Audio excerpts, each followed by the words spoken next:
তথ্য কমিশন বাংলাদেশ এখানে কিন্তু ৩টা ক্যাটাগরিতে প্রায় ১৫ জনের মতো লোক নিবে।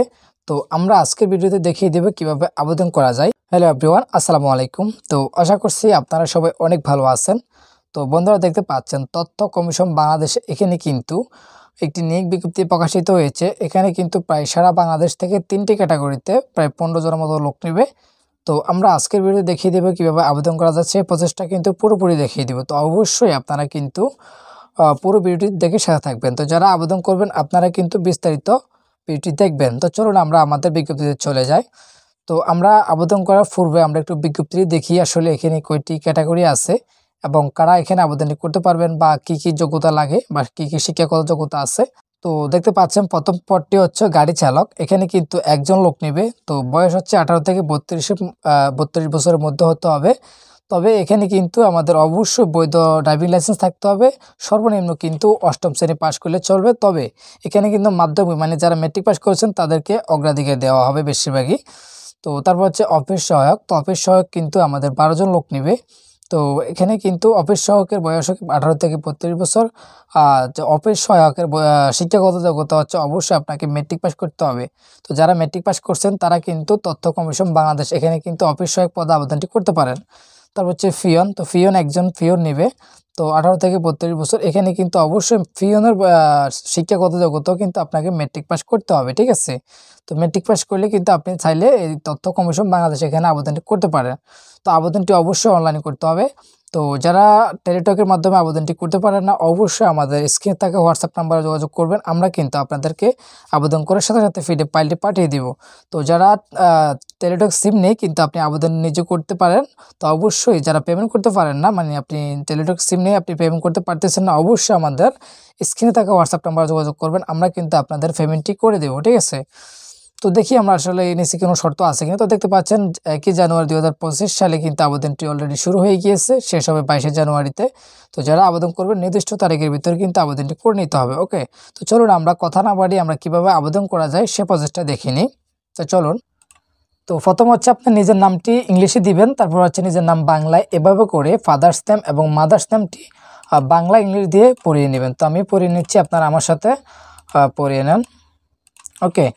তারপর হচ্ছে এখানে আপনাকে অবশ্যই ডেট অফ বার্থ দিতে হবে। তো আমি আমার এখানে ডেট অফ বার্থটি দিয়ে দিচ্ছি। আপনারা অবশ্যই এখানে ডেট অফ বার্থটি দিয়ে দিবেন। তারপর হচ্ছে আমাদের এখানে ন্যাশনালিটি অলরেডি বাংলাদেশ সিলেক্ট করা থাকবে। তারপর হচ্ছে রিলিজিয়ন মানে আপনার ধর্মটা সিলেক্ট করে দিবেন। আর হচ্ছে জেন্ডার সিলেক্ট করে দিবেন। আর হচ্ছে তারপর ন্যাশনাল আইডি যদি থাকে ইয়েস দিবেন। ইয়েস দিয়ে আপনি কিন্তু আপনার এনআইডি নাম্বারটি কিন্তু লিখে দিতে হবে, ঠিক আছে। আর তারপর হচ্ছে যেহেতু আমি আইডি নাম্বার দিয়েছি তাই আমি জন্ম নিবন্ধন দিচ্ছি না, তো এটা আমি নো করে দিচ্ছি। তারপর হচ্ছে পাসপোর্ট আইডি থাকলে ইয়েস, অন্যথায় নো, ঠিক আছে।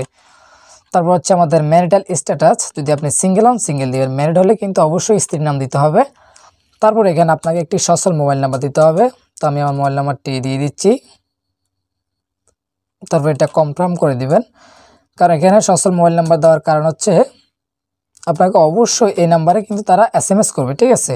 তাই কিন্তু সচল নাম্বার দিতে হবে। তারপর এখানে একটি ইমেল দিয়ে দিবেন। তারপর হচ্ছে যদি আপনার কোটা থাকে ইয়েস, অন্যথায় নো, ওকে। তো আমি যেহেতু কোটা নাই আমি এটা কোটা দিচ্ছি না। তো এখানে হচ্ছে মূলত আপনারা যারা আবেদন করতে পারতেছেন না তো অবশ্যই কিন্তু আমাদের স্ক্রিনে থাকা হোয়াটসঅ্যাপ নাম্বারে যোগাযোগ করবেন। আমি কিন্তু আপনাদেরকে আবেদনটি করে দেব। আর যাদের হয়তো মোবাইল আছে আপনারা হয়তো ছবি এবং স্বাক্ষর কিন্তু ক্রিয়েট করতে পারবেন না, তারাও কিন্তু আমাদের সাথে যোগাযোগ করবেন। অবশ্যই স্ক্রিনে থাকা হোয়াটসঅ্যাপ নাম্বারে যোগাযোগ করবেন।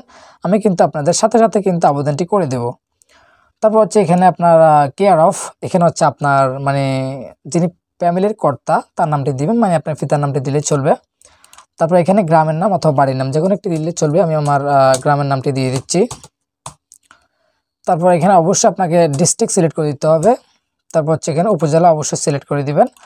তারপর পোস্ট অফিসের নাম লিখবেন এবং পোস্ট কোড অবশ্যই দিতে হবে, মাস্ট বি, ঠিক আছে। তো যখন আপনার বর্তমান ঠিকানা এবং স্থায়ী ঠিকানা একই হবে তখন কিন্তু আপনি এখানে সেম অ্যাজ পার্মানেন্ট অ্যাড্রেস মানে স্থায়ী ঠিকানা, ঠিক আছে। তো এখানে ক্লিক করে দিচ্ছে যেহেতু আমার দ্বিতীয়বার লিখতে হচ্ছে না, ঠিক আছে। তো এবার হচ্ছে আমাদেরকে অবশ্যই এডুকেশন লেভেলগুলো এখানে অ্যাড করতে হবে। প্রথম হচ্ছে মেট্রিকটা আমি অ্যাড করে দিচ্ছি, রোল নাম্বার দিয়ে নেবেন। তারপর হচ্ছে অবশ্যই এখানে আপনার কোন গ্রুপ থেকে পড়ালেখা করছেন সেটা দিবেন। তারপর হচ্ছে এখানে কোন বোর্ড থেকে করছেন সেটা দিয়ে দিবেন। তারপর এখানে আপনার রেজাল্ট টাইপ দিবেন, তারপর কত সালে পাস করছেন সেটা দিয়ে দেবেন, ঠিক আছে। তো তারপর হচ্ছে আপনার অবশ্যই ইন্টার লেভেলটা দিতে হবে, তো আমি আমার ইন্টার লেভেলটা দিয়ে দিচ্ছি। তারপর হচ্ছে কোন গ্রুপ সেটা সেমভাবে দিয়ে দেবেন, ঠিক আছে। তারপর এগুলো দিয়ে কিন্তু আপনার এখানে ভেরিফিকেশন কোডটি তুলে দিতে হবে। তো আমি ভেরিফিকেশন কোডটি তুলে দিচ্ছি। ওকে, আমি একটু মিলিয়ে নিচ্ছি এমএক্স। তারপর এখানে টেক্সটে ক্লিক করে সাবমিট বাটনে ক্লিক করে দিবেন। তো আপনাদের মাঝে এমন একটা ইন্টারফেস চলে আসবে, তো আপনারা একদমই নিচে চলে আসবেন।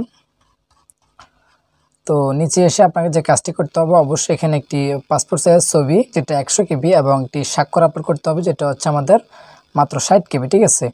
এর উপরে গেলে কিন্তু আপলোড নেবে না। তো যারা কিন্তু মোবাইলে আবেদন করবেন তারা অবশ্যই আগে 100 KB এবং 60 KB করে আপনি করে নিতে হবে। আর যারা করতে পারেন না অবশ্যই কিন্তু আমাদের স্ক্রিনে থাকা হোয়াটসঅ্যাপ নাম্বারে যোগাযোগ করবেন, আমরা কিন্তু আপনাদেরকে 100 KB করতে সাহায্য করব এবং আমাদেরকে পাঠাবেন, আমরা কিন্তু সাথে সাথে করে আপনাদেরকে দিয়ে দিব। আর যারা কিন্তু নিজেরা আবেদন করতে পারতেছেন না বা টেলিটক আপনাদের টেলিটক সিম নেই, তারা অবশ্যই কিন্তু আমাদের হোয়াটসঅ্যাপে ইনবক্স করবেন, আমি কিন্তু আপনাদের আবেদনটি সাথে সাথে করে দেব। তো আমি আমার ছবিগুলো আপলোড করে নিচ্ছি।